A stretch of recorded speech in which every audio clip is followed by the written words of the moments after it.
Fala galera, meu nome é Roberto, você tá no Tá em Choque, e hoje a gente vai ver a matéria de divisor de corrente e divisor de tensão, que são relações muito simples, mas extremamente úteis na hora de a gente calcular circuitos elétricos, os elementos e as grandezas que são as tensões e as correntes, de forma fácil e prática, ao invés de a gente ter que ficar utilizando os métodos de análise que são um pouquinho mais complicados. Existem situações que são mais simples e aí a gente não precisa ficar fazendo toda uma análise complexa, basta aplicar o divisor de corrente e de tensão. Mas antes da gente continuar, puxa a vinheta.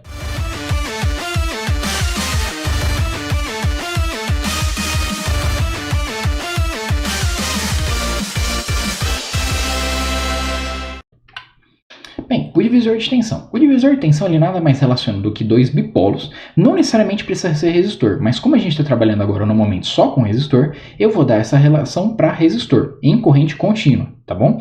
Mais para frente, quando a gente estiver trabalhando em corrente alternada, aí a gente vai substituir a resistência pela impedância, mas isso é assunto para as próximas aulas. Bem, o divisor de tensão ele vai relacionar então a tensão entre dois bipolos, nesse caso resistências, em que eu vou estar calculando a tensão sobre o elemento inferior, ou seja, a minha tensão V2, que é sobre esse resistor aqui.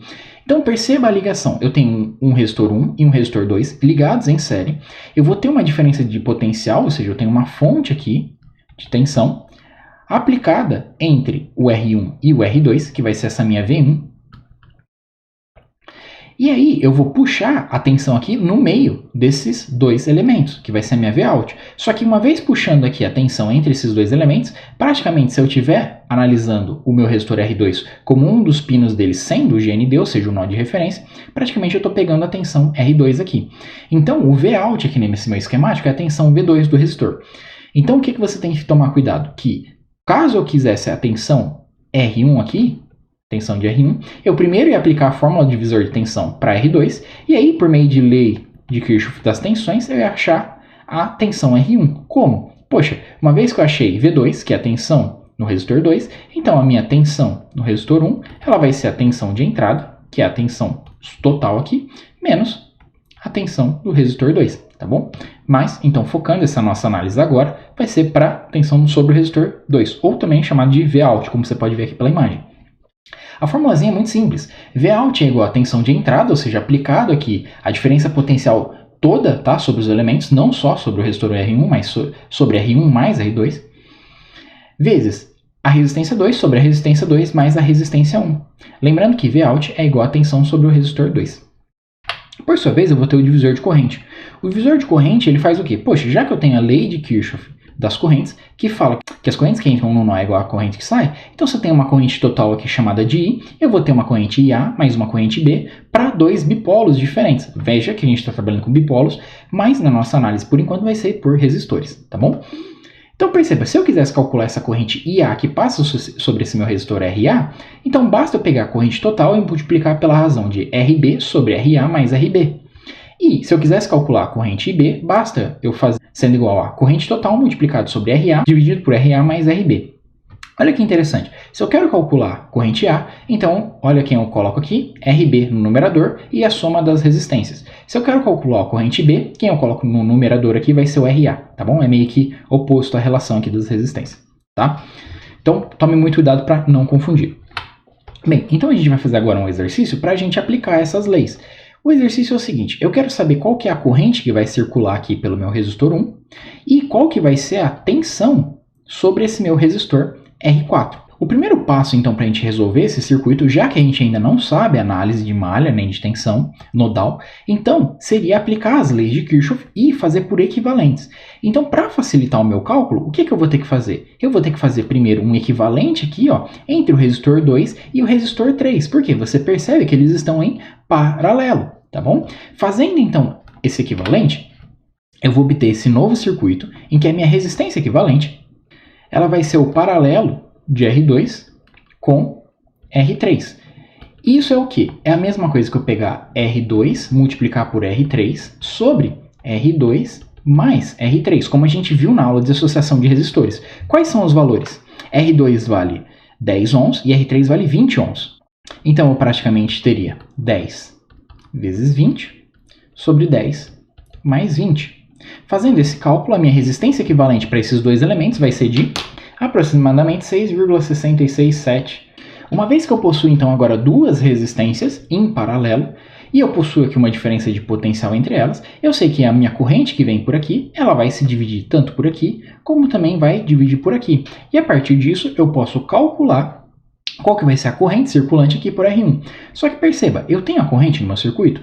Ainda não. Por que eu vou ter? Eu vou ter a tensão da minha fonte. Então, o que eu posso fazer agora é reduzir esse circuito, pegando aquela minha resistência equivalente, fazendo paralelo com a minha resistência 1, para eu descobrir uma resistência final que vai representar aqueles três elementos, aqueles três resistores que estavam aqui em paralelo antes. A partir disso, eu consigo fazer o quê? Calcular, já que eu tenho a tensão aqui dessa fonte, consigo calcular a corrente que passa aqui por esse ramo, que praticamente é a mesma corrente que passa por esse resistor final e o R4, e ao mesmo tempo eu consigo também calcular a tensão aqui sobre o meu resistor R4. Então olha que interessante, vou voltar aqui no esquemático. Antes de eu fazer o equivalente, eu tenho que saber qual que vai ser aqui o valor. Então essa minha resistência final, ela vai ser igual ao paralelo da resistência equivalente por R1. Então vai ser 6,667 vezes 10 sobre 6,667 mais 10. Eu também poderia voltar e ao invés de fazer todos esses passos, como eu mostrei, eu poderia já fazer todo o equivalente em paralelo daqui. Como 1 sobre a resistência equivalente seria igual a 1 sobre R1 mais 1 sobre R2 mais 1 sobre R3, tá? Tem essa outra fórmula. Por que eu não fiz assim? Porque eu queria mostrar o passo a passo para vocês. Bem, se você fizer dessa fórmula aqui direto na calculadora, talvez dê uma pequena diferença do que eu estou fazendo aqui, porque esse número aqui, ele é irracional. E vai acabar dando uma pequena diferença aqui no cálculo final, mas é pouca coisa, tá? Então, fazendo esse resultado, a sua resistência final, ela vai ser igual a aproximadamente 4 ohms, certo? Então, dessa forma, eu vou ter que essa resistência aqui ela vai ser de 4 ohms, essa resistência R4 vai ser de 5 ohms, e eu tenho aqui uma fonte de tensão de 20 ohms. Olhando isso daqui, eu tenho que, poxa, eu tenho um resistor aqui em série com esse outro. Então, eu posso gerar um equivalente entre esses dois, que vai ser o meu resistor total aqui do meu circuito, certo? Que vai ser igual a 9 ohms, já que eu faria a soma deles. Porém, eu não preciso necessariamente fazer essa soma, porque eu queria também, no exercício, a tensão aqui sobre esse elemento. Então, perceba que eu tenho um divisor de tensão aqui. Por quê? Eu vou ter esse nó aqui central derivando, eu vou ter aqui o meu nó de referência da minha fonte, e eu quero a tensão entre esses dois pontos do meu circuito. Perceba que, de acordo com a nossa imagem, como a gente tinha visto ali no começo, eu precisava de dois resistores, e eu tinha que calcular a tensão sobre o segundo resistor, e é o que está acontecendo aqui. Então, eu vou ter aqui a minha tensão sobre o meu resistor 4, vai ser pelo divisor de tensão, vai ser a minha tensão 1, multiplicado pelo meu R4, que ou seja, é o segundo resistor aqui, dividido pela soma dos resistores, que é o R final, mais o R4. Então, eu vou obter que essa minha tensão sobre o resistor 4 vai ser de 20 volts, multiplicado por R4, que vale quanto? 5, sobre 4 mais 5. Dessa forma eu vou obter aproximadamente 11 volts aqui de queda de tensão, tá bom? Aproximadamente, estou arredondando um pouco os cálculos. Então perceba o seguinte, eu poderia fazer aqui o equivalente em série desses elementos, e aí eu ia gerar só um bipolo aqui, ia saber que a queda de tensão então nesse equivalente ia dar de 20 volts, calculava por meio da resistência corrente, e aí eu remodelava todo o circuito e fazia tudo de novo. Poderia, ia dar mais trabalho. Então o que eu fiz? Eu utilizei a definição de divisor de tensão para já calcular uma das tensões que era do meu exercício. Então aqui vai ter 11 volts sobre o elemento R4. A partir disso, sabendo a tensão que tem sobre esse meu elemento, eu sei a corrente que circula por ele. Como essa corrente que circula por esse ramo é o mesmo ramo aqui do resto do circuito, ela vai ser a mesma corrente que vai circular aqui por essa resistência final. Então olha que interessante. Calculando aqui a corrente em R4, eu vou obter que vai ser a minha tensão de 11 volts sobre a minha resistência de 5 ohms, que vai me dar 2,2 amperes. Ou seja, no meu circuito, o que está saindo aqui da minha fonte é 2,2 amperes. O que está passando pela minha resistência, que é equivalente dos 3 resistores, é 2,2 amperes. E o que está chegando aqui no meu resistor R4 é 2,2 amperes. Então, voltando aqui para esse esquemático, vou voltar para esse daqui, ó, de 3. Apagar só a lousa para não confundir. Eu vou ter o que entra aqui são 2,2 amperes. E o que vai estar saindo aqui também são 2,2 amperes. Então, dessa forma, eu consigo calcular a corrente individual que está passando por cada elemento aqui, por cada bipolo, certo? Só que no nosso exercício a gente só quer saber sobre o resistor R1. Então, aproveitando que eu já tinha calculado esse equivalente aqui de baixo, Como eu sei que está entrando 2,2 amperes aqui, e eu vou ter uma corrente aqui que eu vou chamar ela de I de R1, e eu vou ter uma outra corrente aqui de R equivalente, e eu vou estar saindo também essa corrente de 2,2 amperes, eu posso aplicar o meu divisor de corrente. Então, a minha corrente de R1, ela seria o quê? Ela seria a corrente total que entra, 2,2 amperes, multiplicado pela resistência do elemento oposto, que é o que? É o R equivalente, sobre a soma das resistências, que é R equivalente mais R1. Dessa forma, eu vou obter 2,2 multiplicando por 6,667 sobre 10 mais 6,667. Fazendo esse cálculo, então, a corrente IR1, ou seja, a corrente que passa sobre o meu resistor R1, será de aproximadamente 0,88 amperes, ou também 880 miliamperes, tá? Você pode escrever dessas duas formas. Então, olha que interessante, eu calculei aqui no meu circuito, primeiro eu tinha a intenção de calcular a corrente, não consegui, então eu fui fazendo reduções, ou seja, associações, para que eu pudesse conseguir calcular alguma coisa. Calculei a tensão aqui sobre esse elemento.